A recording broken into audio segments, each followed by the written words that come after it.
Esta historia tuvo lugar en 2010, y todavía tengo extrañas sensaciones de mareo cuando pienso en ella.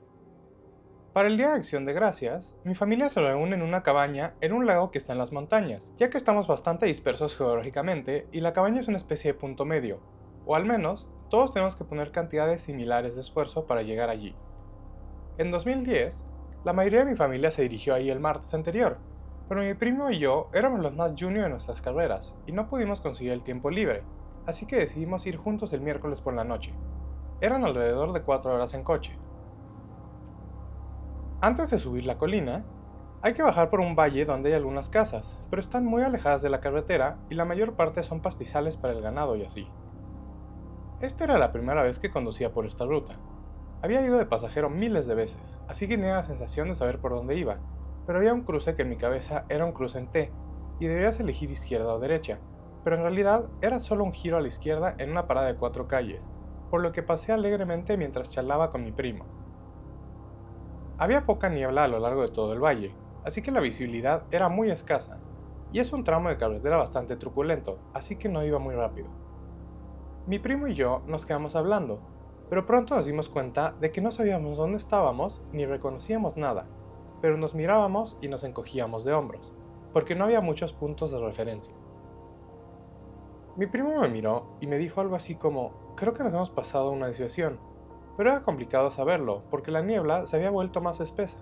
Apenas podía ver unos 3 metros delante de mí, y todo a mi alrededor era blanco. Empecé a sentirme muy inquieto y comenzó a hacer mucho frío en el coche. Entonces, empiezo a buscar una entrada o algo que pueda usar para dar la vuelta.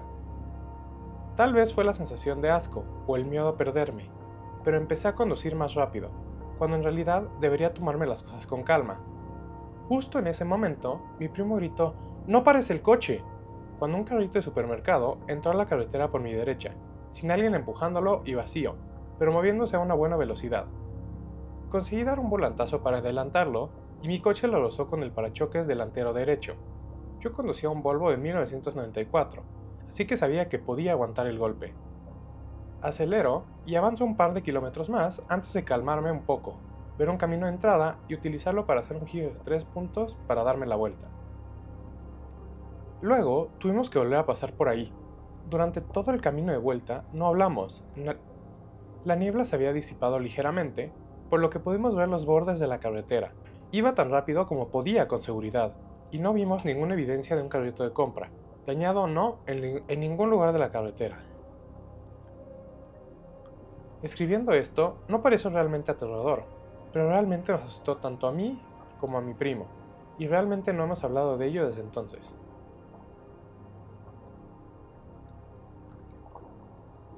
Mi abuelo construyó 2 casitas en el penúltimo terreno al final de una carretera. En la parte trasera, o delantera, nunca pudimos decidirnos, de las casitas, había una vista del lago que era el centro de la mayoría de mis grandes recuerdos de la infancia. Mi familia viajaba ahí todos los veranos durante un par de semanas con mis tías, tíos y muchos primos. Aunque en las cabañas no cabían tantos, entre los catres, literas y viejos sofás, siempre encontrábamos la manera de meter a todos esos seres humanos ahí. Los días eran para nadar y pescar, las noches para hacer hogueras y jugar a las cartas.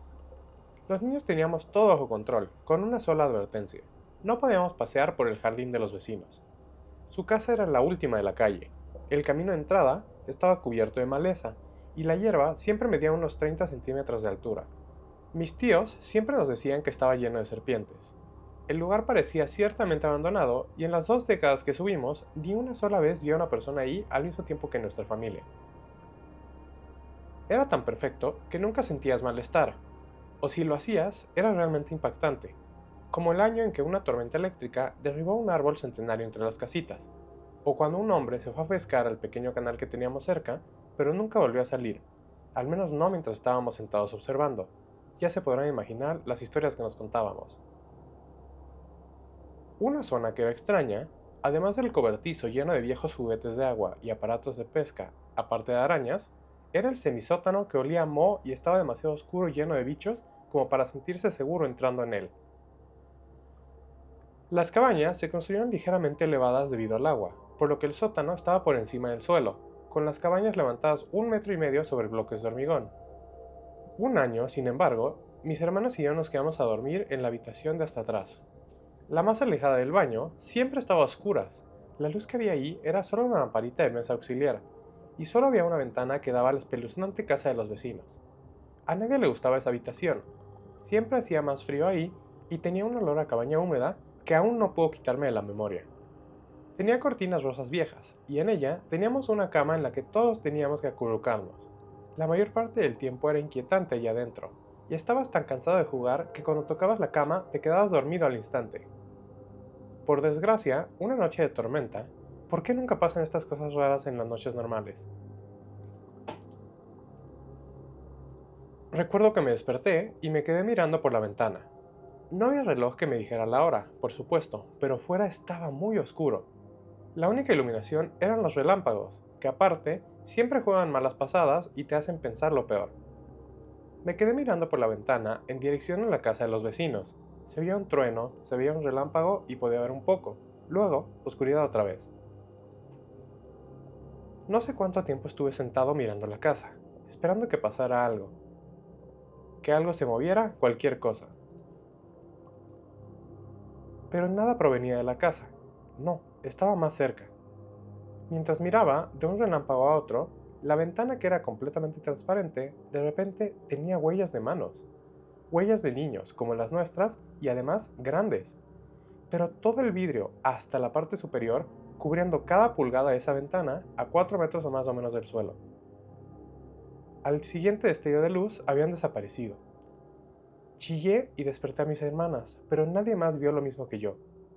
Yo encontré un sitio en el suelo del salón principal para pasar el resto del viaje y nunca pude volver a dormir en esa habitación, aunque, curiosamente, años después sí me mordió una serpiente en el patio de los vecinos.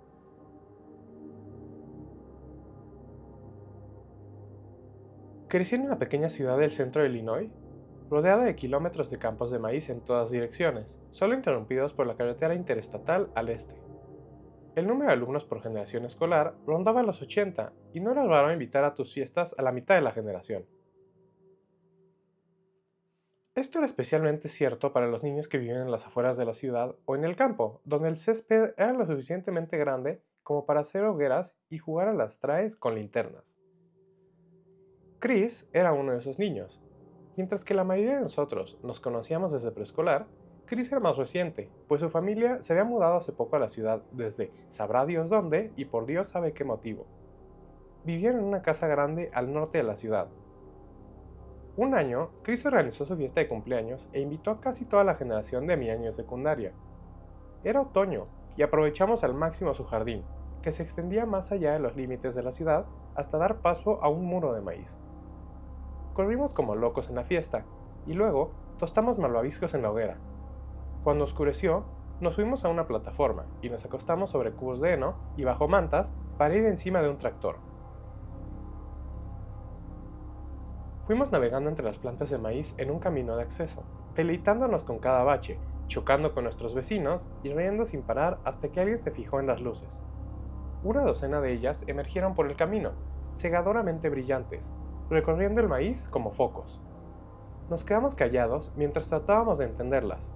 Avanzamos a paso lento y finalmente nos acercamos lo suficiente para ver que las luces pertenecían a coches de policía aparcados en un pequeño claro.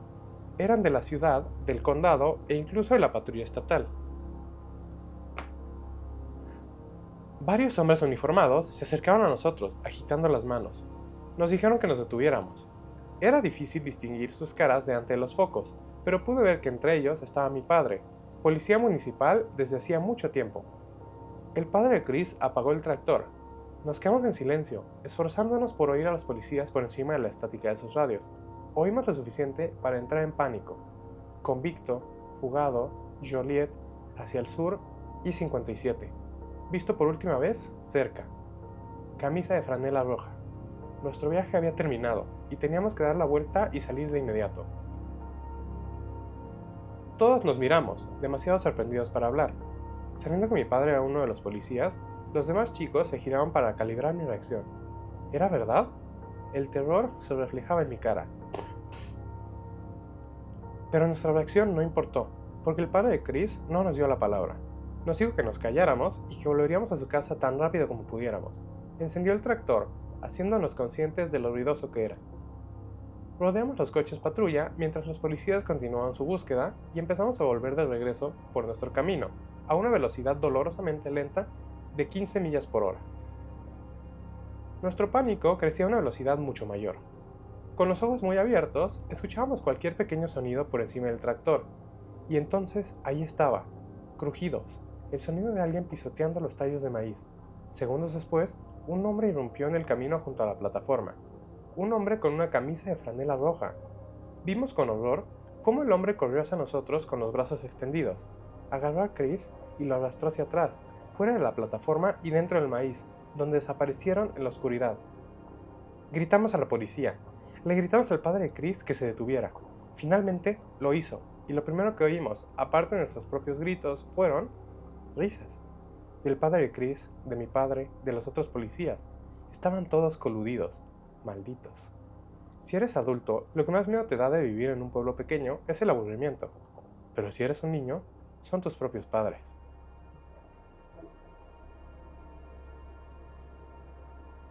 Di luz a mi niña a finales de junio de este año. El parto fue complicado. Esperaba tener un parto natural y me había preparado para ello. Leía libros, hacía yoga, nadaba y me preparaba mentalmente. Pero en mi revisión de la semana 39.5 no había líquido amniótico y pasamos directamente al modo de emergencia. Durante 5 días, los médicos, las enfermeras, la partera y yo hicimos todo lo que estuvo en nuestras manos para sacar al bebé, pero al final tuvimos que hacer una cesárea no deseada pero necesaria. Estaba agotada física, mental y emocionalmente.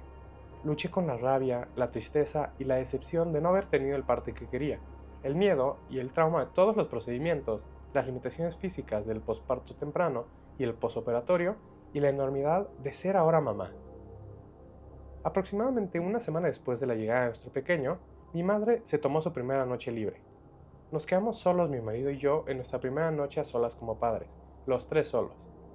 Él hizo el primer turno, y se quedó despierto todo lo que pudo hasta que se sintió agotado. Me desperté, todavía conectada a una bolsa de vacío en la incisión, rotando el Tylenol y el ibuprofeno, demasiado nerviosa y testaruda para tomar los medicamentos más fuertes, y con la leche recién adquirida brotando en mis pechos. Estaba agotada y abrumada, no sabía cómo íbamos a pasar la noche. Nuestra niña se despertaba y lloraba, yo la alimentaba y la calmaba para que volviera a dormirse, y el ciclo se repetía cada 30 minutos o 1 hora. No recuerdo cómo ni cuándo, pero conseguí quedarme dormida en el sofá acurrucada junto a ella. Me desperté cuando las cuidadoras nocturnas vinieron a ayudarme, con sus luces bajas y cálidas. Nos controlaron a mi hija y a mí, susurrándonos suavemente. Se aseguraron de que estuviéramos bien, nos dejaron descansar lo que necesitábamos y se aseguraron de que supiéramos lo queridas que éramos. Estaba muy agradecida a esas 2 mujeres, pero no recordaba sus nombres.